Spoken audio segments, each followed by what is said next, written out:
What's happening, everyone? I hope you're all well. So, I'm here with Adam Lazarus, and we are going to do a review on Joyce versus Carlos Takam, which resulted in Carlos Takam being stopped, and that was in the sixth round. So, just to start off, Adam, what were your thoughts on the fight? Just a quick overview.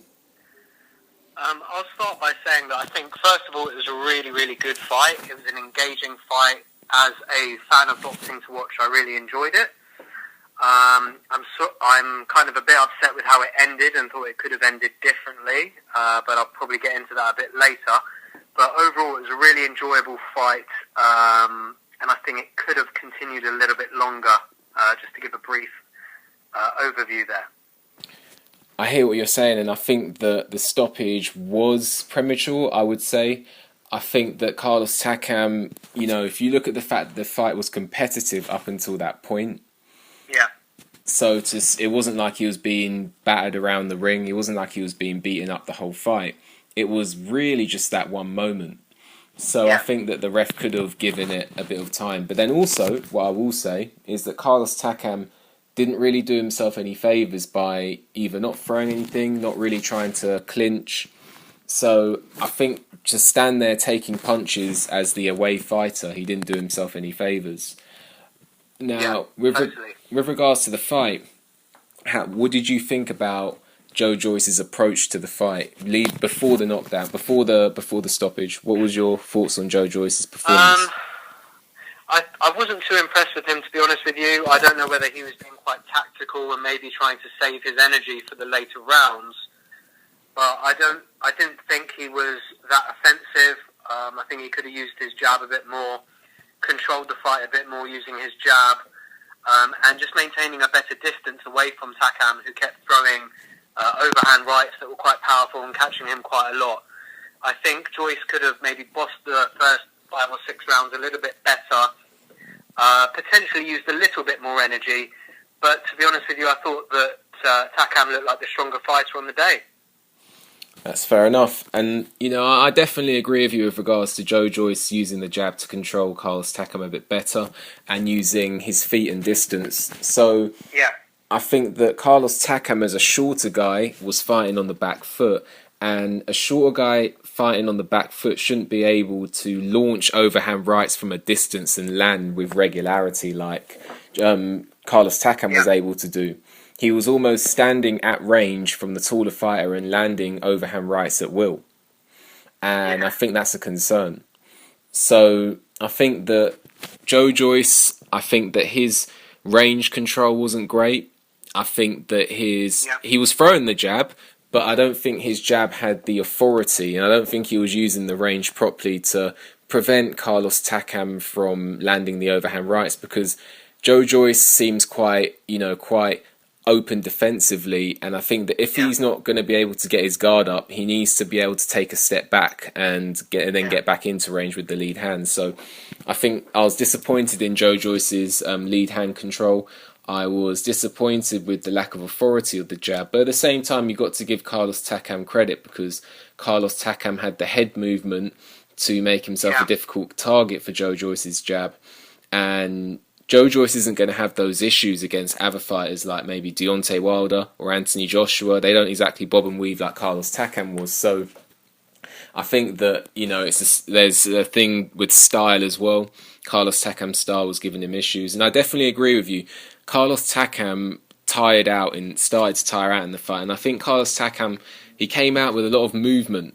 And I think that the movement wasn't really, it was too much considering that it was a 12-round fight. So I definitely... he didn't need it. He didn't need all of it, to be honest with you. Joyce was looking quite slow. His punches were quite slow, and Takam just used a bit too much energy early on. Especially since he's 40 years old as well. So I think that Carlos Takam maybe made some mistakes, and I also think... What do you think? Do you think Carlos Takam should have tried to actually be on the front foot? Because considering he was landing those punches at will, do you think Carlos Takam would have been better off going on the front foot as opposed to being on the back foot? Yeah, certainly. I mean, up until the stoppage, I think he was arguably winning the fight and landing more punches and was the more exciting, aggressive fighter. He just needed to control the fight a little bit more, and as you said earlier, I think he should have held on at the end to Joyce and just tried to kind of regain his energy a little bit more, rather than... He just looked a bit, not scared at the end, but he looked overwhelmed a little bit, and if he just held on that little bit more, and like you said as well, if he stayed on the front foot and kept that aggression up, I think he could have won the fight. It was definitely a competitive fight, and I think that he definitely didn't, like you said, he didn't do himself any favor. When he was hurt, he didn't do the right things, and I think that is really what got the fight stopped. The fact he didn't do the right things, because he was pushing the ref when it stopped, as if to say, "Why did you stop it?" But ultimately, he could have, if he really wanted to, he could have held.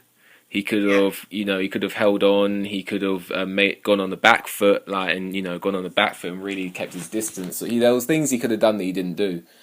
And I think he didn't do himself any favours, although I would say the stoppage was premature. I would say it was premature. So, definitely. With regards to Joe Joyce, he got the win. He struggled with the style, and he struggled... I think he was arguably losing the fight. You think that as well? Yeah. So, what do you think now? But also think about Joe Joyce, that Carlos Takam's style was short heavyweight, so he's not going to fight those types of heavyweights all the time. What are your thoughts with regards to Joe Joyce? Thinking about his performance against Daniel Dubois and thinking about his performance against Carlos Takam, what are your thoughts with regards to Joe Joyce fighting Alexander Usyk, Anthony Joshua, Deontay Wilder, Tyson Fury, and so on? How do you think he would do against some of those guys? If I'm being brutally honest, I think he'd struggle.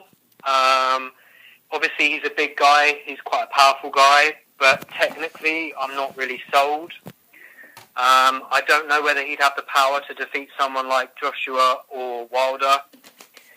He looked a bit slow with his punches as well. And it was not, for me, a convincing win.